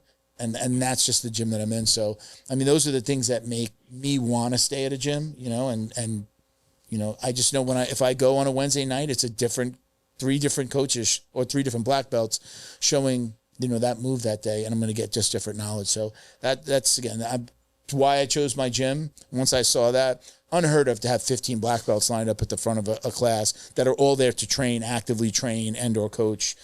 So it's definitely set my school apart. But, I'm making suggestions to gym owners. Everybody has their own take on. You guys should have 10 more black belts on the mat. Yeah, well, no, I'm just saying, like, be open to it. I love when seminars and having people come in, or just to see the amount of friends of theirs, the two coaches that just come in, like, again, hey, this is my buddy. We got our black belts together. We got our purple belts together, and then that guy showing a move that like, I love that. It's just like, in no way unorganized, but like unscripted. It's just like, oh shit, this guy showed up. He's awesome at this. Hey guys, why don't we work on this tonight? Like, so again, that might not work for every belt level, but for the black belts in the class, we feed off of that. We just love that on any given night, we could just be getting knowledge from somebody that we've never gotten knowledge from before, meet somebody new, and, or again, just get a different look at the same thing and go, now I get it. Now I like that move. Oh, I could do it that way. And then, again, you've got coaches. A lot of times we're walking around the mat, helping the other guys out. And sometimes I'm like, hey, I do it like this. Hey, I see you having a problem doing it this way. Hey, put your foot here. See how different. Yeah. And right. And then all this. Yeah. So, and then I like it. So anyway, Chris, give me like 3 factoids about Wodify, like, just for somebody that's hearing about Wodify for the first time. They're a gym owner, a coach, they manage a facility. Why Wodify? Give me like your top 3s. Number 1, we're the best. So the way I always talk to people about it is like, figure out what's important for you. What's important to me for my academy, my goals, my day-to-day, my operations is going to be probably a lot different than Ben's or your academy. So for me, like I said, my wife and I are starting this academy. We have a 3-year-old daughter, and we have another baby on the way that will be here in September, October. So what's important to me is automating and making things as simple as possible without skimping on the experience, right? So digital waivers, contracts, things like that are going to protect the academy in that student experience from lead to becoming a student, signing up, and what that looks like after. Just thinking of that whole experience holistically, like, I really love the way Wodify does that. Automations and ease of use, so nothing is falling through the cracks. This is not just like an out of the box, hey, this person's ready for their like next stripe or whatever. I've gone to another level where I have the flexibility to say, I want to make sure I pay attention to every single student that's coming into class. So I want to be alerted to notice someone or give them an extra minute or 30 seconds on a rotating basis, like every 15 to 20 classes. Right. Okay. So the automations and the flexibility there is beyond what you're going to run into anywhere else. And then I can keep going. Like I said, for me, I'm a big metrics and numbers guy. I want to see, hey, how many leads did I have this month? How many of them signed up? How many of those signups are here 100 days later? Going down the list and analyzing to improve the business systematically. Those are the things that are important to me. And those are the things that Wodify does the best, right? For Ben, it might be a completely different list of 3 things. But for me, like, hands down, like, not another choice out there that would answer those for me. Okay. Question on your automations. Now, when you sign up with Wodify and you get in there, is it you have to build your own, or do you have templates kind of set up like, hey, this is the 7-week or 7-day missed text, this is the 14-day notification to call, and that stuff's already set up, you just got to turn it on? So actually, really good question. So those base level ones are in there, like you said. There's templates for all of them. You turn them on, it's good to go. The really cool thing about not just like the software, but our team is I wanted to go so far beyond those base templates because I had this idea in my head over years of these are the process I wanted to follow. I gave an Excel spreadsheet with like day 1, day 2, week 1, week 3, going down the list of all the different things I wanted to do. I gave that to the team and they just build it out for you. Awesome. So whatever you can think. So the team will build your automations? Yes. because I've been with 3 CRMs now, 2 of which was like, hey, on our service, we'll do it for you. On one of them, I even paid for an extra layer of it so that I wouldn't have to. And every time what I get is, here's the instructions. You can do it yourself. And it's like, no. I pay you to do it. Go high levels on the US, right? No, go high level. So I don't mess with go high level. That's all Chris. Yeah. I just get the information and transfer it. Okay. But it was like, I'll even say it. Spark was the worst CRM I've ever worked with, both as people and as a functional CRM. Horrible. The CEO actually bitched me out when I canceled. He emailed me angrily. Multiple let me times. throw this in before I forget, because I did forget it before. So just to be clear, at least, Chris, so far, all the people I met in person, I don't know, I won't say everybody. The people that I met at the event, the IBJJF in, I think it was Orlando. I think it was Orlando, where Wodify was set up next to Flow and Roll. Everyone was either a jiu-jitsu black belt or an academy owner. Am I wrong? There was, I think I'm. Not everyone. Were you at that event? We have a lot. You weren't at that event. Were you at that event? No, I was. I just had different hair back then. Okay. There was at least 2 of the people that I met were like, we're both either jiu-jitsu guys. We're practitioners, that was me right? and Ben. And Ben is what's his position? So Ben is I report to Ben directly. He is the VP of.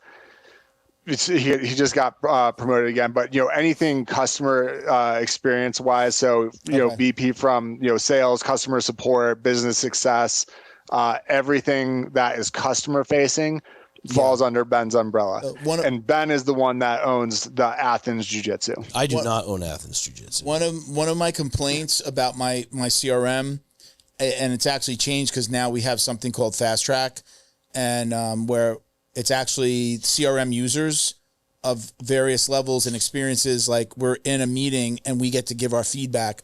One of my problems with my CRM for a really long time was just like, who is guiding you guys on what we need? Are programmers that have never owned an agency telling you what they think we need? Because that's how it felt for a really long time. Because it was like 2 different sides. You had the sales side of the CRM, and then you had like, I'm delivering. I call it a done-for-you service. It was you delivered on one side and you chased your sales. There's actually 3 different sides. There's your own side to handle your marketing. You do your marketing for your client. And then there was a sales side to chase new prospects. And I'm like, there's too much. And they are now like, they've mixed everything into one database, along with launching some new AI automations, or a lot of AI automations. So that was my biggest complaint. One of the things that I really liked when I spoke to you guys out there was that as soon as I you guys are all jiu-jitsu guys. Because we were talking to somebody else. I think you know who we were talking to, and they weren't jiu-jitsu people. They weren't martial arts people. Not that I knew of, and not that I had met. So they had backgrounds in, I think it was more CrossFit, the CrossFit side of things. But anyway, so I really liked that about you guys, that it was like, I'm talking to people that are actually jiu-jitsu practitioners and get this side. And if you know jiu-jitsu, I mean, it carries over into so many of the other martial arts. You guys were just martial artists. The other guys we were talking to were not martial artists. And I was just like, I'm going through that now where, I'm talking to people who I felt like just didn't get it. My CRM has changed, and now, again, I'm in a group with actual users that are like, hey, I use it like this. Oh, but I use it like this. Oh, yeah, then we could, all right. And then they figure out, okay, how do they deliver that thing to us? But that was one thing that I really liked about you guys, was that you guys are actually, martial artists, and I think that makes a difference. You know what martial art owners and coaches need, and that's not the case with all of the CRMs. Well, man, I'll take it a step further, and I think the difference is, martial artists and being in the world and understanding the culture, how we train, everything we do. That's one aspect of it, and yeah, that gets you a little bit closer to bridging that gap between the business needs and the tech, but the thing that's really different with Wodify is that we're not just like, hey, we're not just throwing on, the gi for the first time or going to compete the first time. We actually are owning and operating schools on top of it. Yeah. I could be a jiu-jitsu competitor and go to IBJJF. That doesn't mean I know what it what a software needs to run an academy. We're using it day in, day out. And, Ben and I had already sat with the team over the first 6 months here. And it was like, all right, we need X, Y, and Z. Cool. Cranked out, added to the software off the bat. So like having us, working here, but also using it for our own businesses on a daily basis. That's huge. I think that is the next level. That's really, really huge, because I'm in that position now. I'm sorry. No, I'm in that position now where I'm using the software, and then I'm on a meeting every Wednesday talking about the software.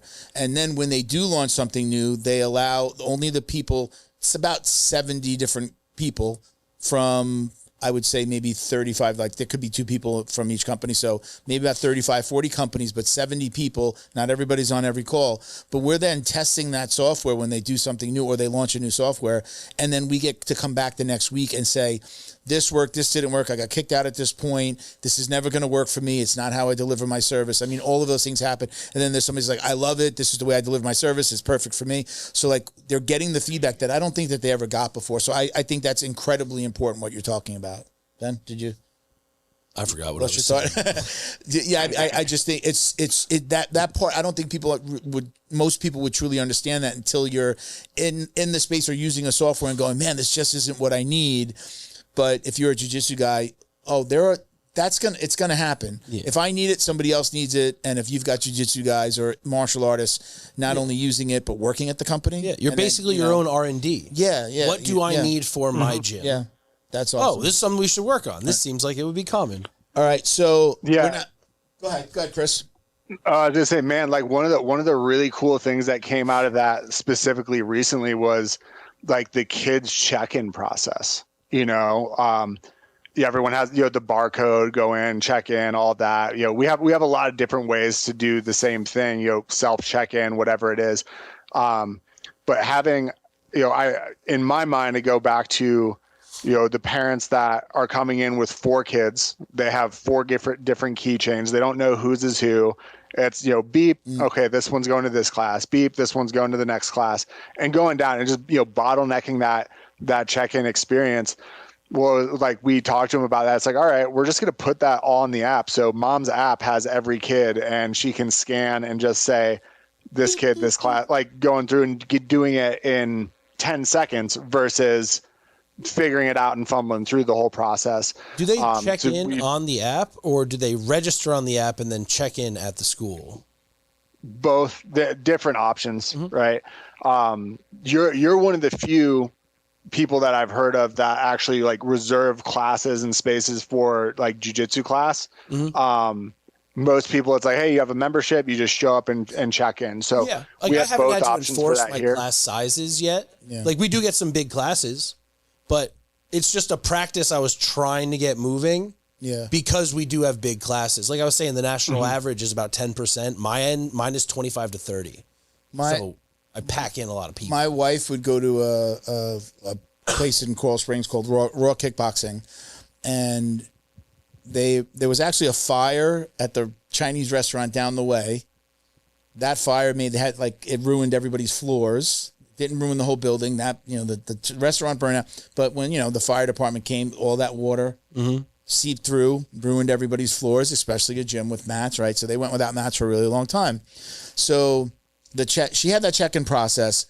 It was a very small school, so she used to get really frustrated that there wouldn't always be space. Yeah. But they had to check in. Yeah. But sometimes she'd wait to the last minute for somebody to say, I'm not going to be there. And then, I can go, right? Yeah. Sometimes she would go and be like, somebody's not showing. And then she would go in. Frustrating process for her she'd have to do it days before sometimes. Well, after that fire, they expanded. They doubled the size, so then there was double the space, and it was less of an issue. Prices went up big, but that became less of an issue. But I did like sometimes I'd go with her on a Saturday, and she'd check me in, and I could pay for the class because I wasn't a member. She'd bring me, or every once in a while she'd give me like a gift card for hey, I bought you 3 classes for your birthday. Come, and then we just check it, and then I'd have to check in. I like that process. I think that commits the person, even if the classes aren't filling up. It like creates some response. I'm going to class tonight. I need to check in, and then actually shit, I checked in, I got to show up. It's building for the future. When the little, which side's the devil? When the little devil's on your shoulder going, no, just keep on scrolling. Keep on doom scrolling, you know? And you're like, or like you tie the automations into it. You reserved and you didn't show up. What are you doing? Oh, there you go. Hey, man, you were reserved yesterday. Your slot went unfilled. Yeah. Shame. Yeah. Like little things like that, or, you know, just think of the things that could happen based off of that. Like when I say like the level of ridiculousness you can get with these automations is like, all right, this person didn't show up for this class. Like send them the no-show reminder, but then like have an alert to call them tomorrow and say, hey, don't do that. Or like send them an email. How about like whatever pre-class? You want? How about like pre-class? Like, okay, I checked in this morning and an hour before class, it's telling me like, hey, class is in an hour. Can you do, I'm sure you could do something like that, right? Send them a quick text. 100%. Like that's big. One of the other things that we have, and we're actually expanding on it right now, are like streaks and milestones. So let's say someone sets the goal for themselves to go to 3 classes a week, right? For every week, the system can recognize that, say, all right, you checked in 3 times this week, 3 times like, hey, that's 7 weeks in a row. Great work. 8 weeks in a row. Awesome. Cool. Oh, you didn't do it on week 10, like whatever message you want to go out. Like you could give them a hard time. You could, be encouraging, whatever it is. But here's a question. I apologize. Yeah. I did a challenge in my school. It was like 750 rounds a year. And so I just took poster boards and I made grids because we had quite a few people involved, and we would track our rounds at the end of the day. Can you do that kind of stuff? Yeah. So the workout training, so tracking rounds, I'm absolutely sure you could. I haven't seen anyone do it yet, but like a game or a competition, think of Waze or MyFitnessPal. And when you use just having the app open scores you a point every 10 minutes. Okay. Right. And then you report an accident or traffic, and that's 6 points. Or on MyFitnessPal, hey, you've logged your food 3 days in a row. That's better than 30% of people. Can you keep it up for 7? Hey, you logged your food 7 days in a row. You're in the top 10% of users. We interrupted him. He said, yes, you could. Yes, I'm sure you could do that. Go ahead. Yeah. So it just depends on like how you would want to set up and measure it. Right. And like, do you want your students going to their phone between rounds and saying like, yes, did a round, like, whatever it was. How do you track them? You got to get the data in there somehow. I was just saying, there you could do it. Who's doing that part? Yeah. Who does it now? Everybody goes up to the board? Yeah, they would go to the board and put 5. Yeah. Or whatever. Okay. Yeah. I mean, you could trusting them. Yeah. Then absolutely, you could set that up and do it, man. I have another thing I'm going to do with it is like the digital media side of things. So I have my fundamentals curriculum. It's about 16 weeks. It's a rotating curriculum for fundies. My advanced program that completed fundies curriculum will be their warm up for the day, so they'll be able to see that going on. But I'm just going to have that show up in the app programmed to the day for the class, so they can see it, look at a video. Coaches will have notes on it, and then the big screens, I'll have them around. We'll have that video looping for the week, right? So if my fundies technique is, we're doing a knee slice pass to side control and then going to S mount and armbar, right? I'll have that video looping on the big screen behind the TV where the announcements are, behind the front desk where the announcements are. And then students will have access to it in their app too. So you could check that off as complete. Like there's so many different ways you could go about using the performance and workout tracking too that are a bonus. So if someone misses that fundamental class, they still have the videos of the technique from that day, and say they got a dummy or a friend at home, they can still kind of get their reps. Yeah, you could set it up that way. There's one thing that I think is an absolute that every school needs to have. And if you could do that with automations, I know he could do this with the automations that he's talking about, but hearing this is you absolutely need to send a message to every purple belt half hour before class to get there for warm-ups, right? Every school needs that one message. That would be hilarious to have like special messages for the things that like certain belts do, Yeah, your purple Oh, belt. dude, 100%. Like you saying, you know that we could do it. Yes, we can. That's awesome. They just get a text with a 4-leaf clover and a smoke cloud, and they go show up 30 minutes early. All right, let me jump in here, guys. We haven't done our drill down in a while. Chris, we do something called the drill down. It's been a while since we've done it, but this is a list. I'll go through some of them. It's usually like 8 to 10 questions. The most popular questions that we get online, and it became this list when I put out the questions post. So it became this list of like the most popular questions. We're just going to ask them just to every guest. Do you want so we call voice? Huh? Do you want an announcer voice? Do you want to do it? What, the drill down? Bum, bum, bum. The drill down. Bo does it. Bo has it. I got to tell him, hey, we did the drill down at the end. Put it in. So, all right. So I'm going to start with, you can elaborate on these. These are usually a little bit more fast-paced questions. So, gi or no gi? Gi. Takedown or pull guard? Depends on the competition rule set. Okay. Favorite submission? Arm bars. Music during rolling, yes or no? Oh, definitely. Preference? Rolling, like I'm a millennial, so like classic rock to like 90s, early 2000s punk rock is where I go. What would you be doing if you hadn't found martial arts? I probably would have gone to medical school. Really? Wow. What a step down medical school would be. Ugh. 10 years to become a doctor, 10 years to get your black belt. Right? Hey, one breaks them, one fixes them. Do you watch a lot of jiu-jitsu stuff online? Are you like the guy that's looking at moves and YouTube? Like I was watching UFC BJJ last night. You know, are you a consumer of, jiu-jitsu content? Yes, but with intention. I think there's a lot of Thank you. spam out there now. Okay. Where it's like, I wouldn't do that. What's your go-to? Do you have like a go-to channel or person that you really like to watch? Man, there's some hidden gems that I found over the years. Some I've met, some I haven't. I'm a big fan. His name is Daniel O'Brien. I think he's actually friends with Cole Miller from ATT. I know he's with a few of the guys down south there. Like really out of the box, like, or off the wall way of thinking about jiu-jitsu technique, like really cool stuff that I've seen from him where I've gotten good ideas. And then Silver Fox is a Henzo black belt who I've gotten it to train with a lot. I've really liked a lot of his content. He's the same guy that owns Silver Fox Academies? Yep. Yeah. Okay, cool. I'm going to throw this one out there. At White Belt, I found Jason Scully in the Grappler's Guide. Amazing. Like, you could still find them for free online. He's got a really cool way, like lifetime membership of like $99, and you get all of his deep catalog of like famous people doing, kind of like a BJJ Fanatics, but you become a member of a site and you have access to everything versus buying individual programs.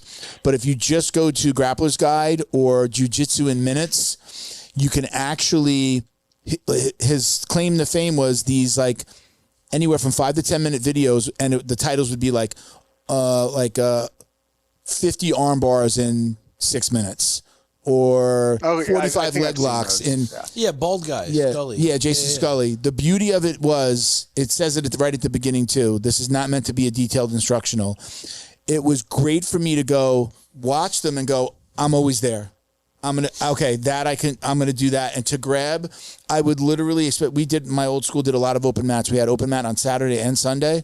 School was open 7 days a week, and I would watch that. I'd have a coffee and a banana in the morning, and I'd put that on. And I would either know what we were working on that week, or I would just maybe find something that I wanted to work on, and I would watch them while I was drinking my coffee. I might go running around, but it's, every time you look back at the screen, he's doing something different, and I would grab one or two things and go, I'm always there. I'm going to try that. It was a great source for me. It wasn't like, didn't screw up the way my coaches were teaching me. It wasn't learning a whole new way of learning jiu-jitsu. It was just these positional tidbits and nuggets, like I said before, little nuggets that I would grab, and it made my jiu-jitsu so much better. It also drove my wife absolutely nuts because all I would do, I would come home and throw on YouTube. I would be eating breakfast in the morning, watching YouTube. I'd have my phone on the toilet on YouTube. But it definitely helped my jiu-jitsu advance a lot in the early stages because your coach doesn't know everything, right? But take his position, look for a Jason Scully video, and then work from there. So anyway, I've had him on the show a couple of times. It was amazing. I thought that was a really great source for me when I was coming up. So, all right. So we asked your favorite competitor, who your favorite people to watch, or you mentioned who you like to watch. Do you watch like IBJJFs, Fight to Wins? Are you watching the new UFC BJJ stuff?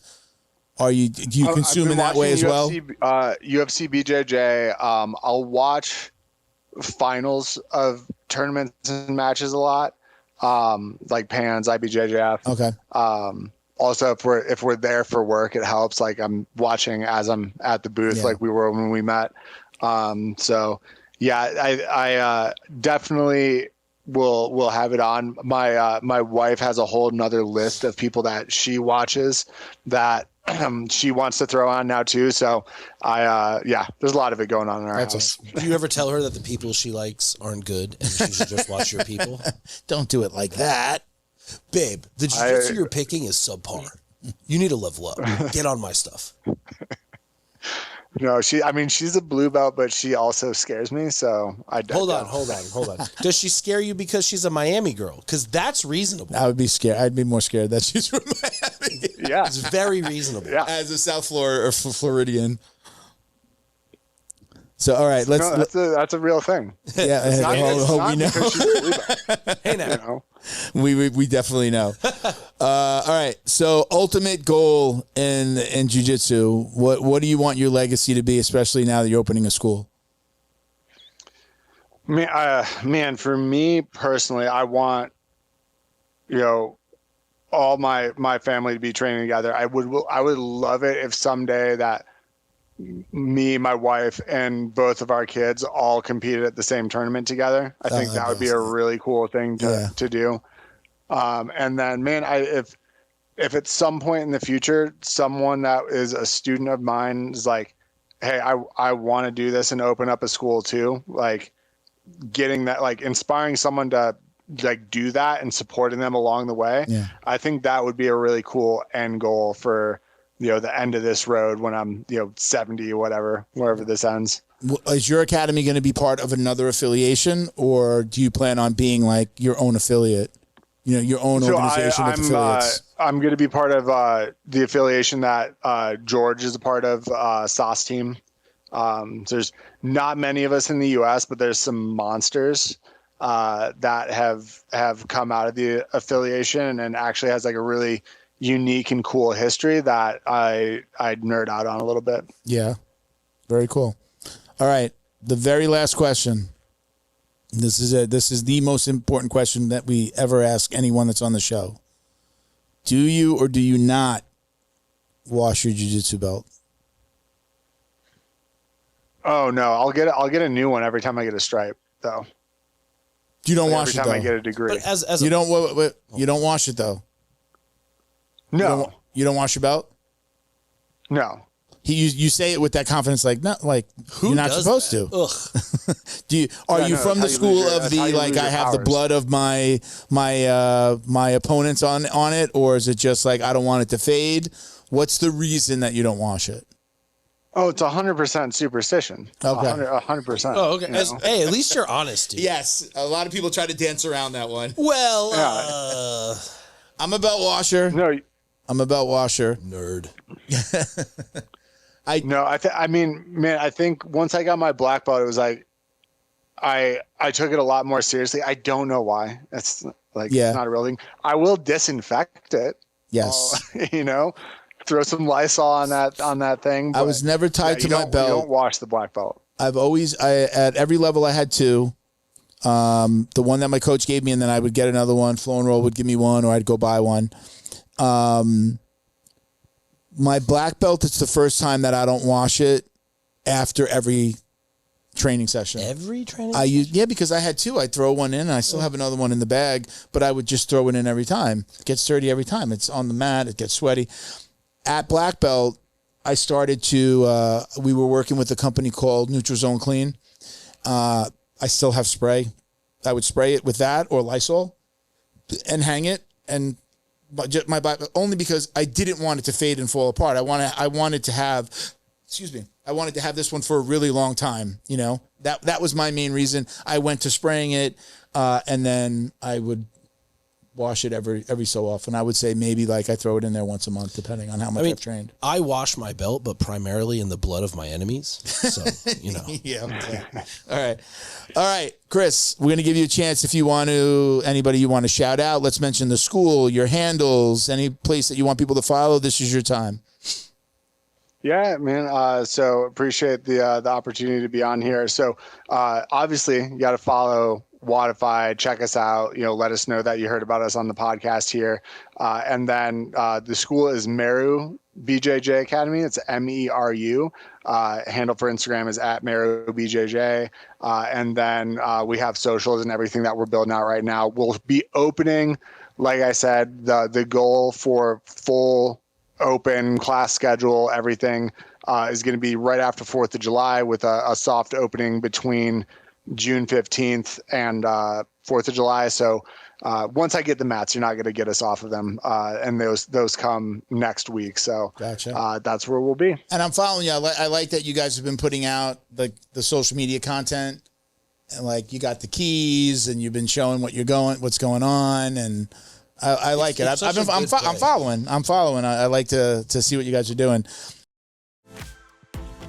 As an academy owner, you work hard to build trust with your students, their parents, and your community. But trust isn't something you claim, it's something you prove and earn. That's where Academy Safe comes in. We help academies like yours stand out with verified safety standards. Background checks for all staff, U.S. Center for Safe Sport certification, concussion training, defibrillators on site, CPR, first aid and AED certification, security cameras, rank and lineage checks, and verification of business insurance. Join the trusted martial arts registry that's redefining safety throughout North America. Lead by example. Show parents you're accredited with Academy Safe. Special thank you to the crew over at Flow and Roll for all their support. Flow and Roll is renowned for their incredible no-gi rash guards, shorts, and leggings. Flow and Roll has quickly become the premier custom apparel provider for academies big and small throughout the United States. Reach out today to discuss your custom order and ask about their incredible pre-order program. You can send an email to flowandroll@gmail.com or visit their Instagram @flow_n_roll and shoot them a direct message. And yes, they can create an awesome custom gi for your academy as well. Visit flowandroll.com to check out their awesome designs, and remember, you'll get 20% off your purchase of t-shirts, rash guards, or gis with code JJD.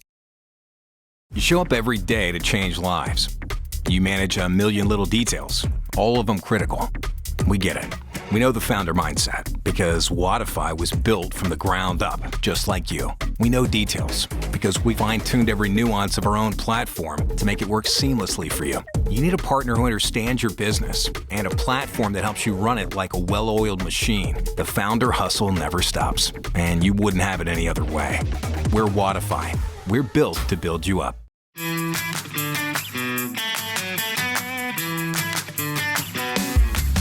Is your business getting lost online? Black Belt Digital Marketing is a full-service digital marketing agency that helps you get found, get leads, and grow. We specialize in local and website SEO, so your business stands out when customers search. Our website SEO makes sure your site loads fast, ranks high, and stays ahead of AI-driven search, so customers find you first. More visibility, more clicks. More customers write when they're ready to buy. Grow your business online with Black Belt Digital Marketing. Visit bbdigitalmarketing.com or call 9542-204932 today. Real quick, I almost forgot about this. You guys sent us a package from Wodify. Just going to... let's do like a quick unboxing. I don't think we got your hat, Ben, because you don't like hats. I have a weird head. We might have to be. Ben, I'm with you on that. I'm not a hat guy. Yeah. No. When you look this good, why would you want to cover it? I'm forever in a hat. Oh, I like that. Unstoppable. right there. Hey. Wodify Unstoppable. You saw the front. We got a couple of notebooks. Stickers. Notebooks and stickers. One for you, Ben. Woohoo! Let's see what else. I love notebooks and stickers. I did. You get a Did we triple get? X, right? Did we see the rash guards? Triple X. Boy, I got a flat stomach right now. Wodify. What was that, Chris? I said, did we get you the rash guards when we were with you at Pans? Did say that again? Did he give you rash? Did he give us rash guards? Did we give you the Wodify rash guard? No, we didn't get rash guards. I'll have to get those down there for you. We have some nice rash guards. Very cool. And then we got some stickers. This sticker will be on one of these stickers will be on the back of the computer for the next episode. But appreciate the gear. We'll definitely have that on the one. Let's not both wear Wodify on the same episode. Promise. We'll figure that out. But listen, thank you again, Chris. Don't hang up. Let Ben do your quick outro. Me? Let everybody know where they can find you, what you got coming up. All right. First and foremost, as I said, August 8th, Seminar Stacked, the Stack Expo, Harrisburg, Pennsylvania. Get your pass now. Come out, experience some awesome seminars. Elbow fighting and clinching with myself, as well as a hand wrapping presentation. August 8th, Harrisburg, Pennsylvania. Check that out. Most importantly, if you are a Florida native and you're in the North Palm Beach area and you want to train with the absolute best mixed martial arts facility in the area, American Top Team Palm Beach Gardens is the place for you. The only Academy Safe school in the Palm Beaches. The only high-level wrestling team in the county with the legendary Avon the Deal Gogolishvili.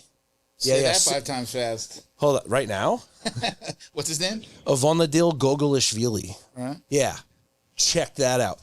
We offer everything, and we offer the gosh darn best of it. ATTPBG.com. Check us out there. Now, look right here. Fighters, competitors, right here in my eyeballs, right? You need athletic tape. Your coach needs athletic tape. You need your hand wrapped when you fight. You need your fingers wrapped when you roll. Why are you playing with overpriced, low-quality products from these big brands that are selling you more of a name than anything else? Go to fighttape.us. Get the best tape for the best prices possible on the market. I've gone around. I beat pretty much every big brand by at least 20 cents per roll.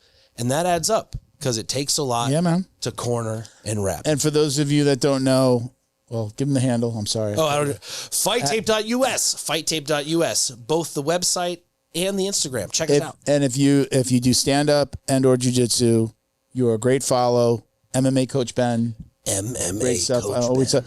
I'm excited that if hopefully maybe you start using Wodify, I'd love to see how you upload your content to the app where you're instructional, where you're doing your teaching. I would love to see that. I do. I have a catalog. I've told you how great I think you're. I like. Tell me again. Style. Look me in my eyes when you tell me. No, that would be weird. All right, Ben, if you want to check out the Asheville ATT, they actually went up there with them. They're on Wodify. They have a really good setup too. Asheville's a great school. Steve Montgomery's their striking and MMA coach. They're fantastic. You should reach out to Wodify. What is it? He's the creepy weasel, right? The creepy weasel. The creepy weasel. Is that his name? He's the best, dude. He's an awesome. He's literally might be the nicest person you've ever met. Listen, Steve's awesome. I've always been worried about anybody calling me creepy. They've been with Wodify for a while. They're good dudes. Awesome. All right. So thank you again, Chris. So remember, don't hang up. Appreciate you coming on. Thank you so much for doing this. We'll talk about maybe getting one of your gyms on. I think we talked about like if we want to look through our database and see if we've got an Academy safe Wodify user. That would be awesome to have them come on. Other than Ben, hopefully he's going to be doing that. But love to talk to you about scheduling somebody who maybe is already, either accredited or at least got the process started on our website and have them come on. And obviously they could talk about both products. Check us out at Jiu-Jitsu Dummies for all the ways to watch, listen, and support. You can check me out at Uncle Milty BJJ. I always worried about like Uncle Creepy. When I saw Uncle Creepy in the UFC, I'm like, everybody calls me Uncle. I never want to be called Uncle Creepy. Uncle Milty BJJ on IG. Check out Bo, our producer at Bad Works with an E. At Bad Works, he does some really cool videos and like these 3-minute documentary reels. It's really cool. He did one for Flow and Roll for us. So thank you for watching and listening, everybody. Peace, love, jiu-jitsu. We're out.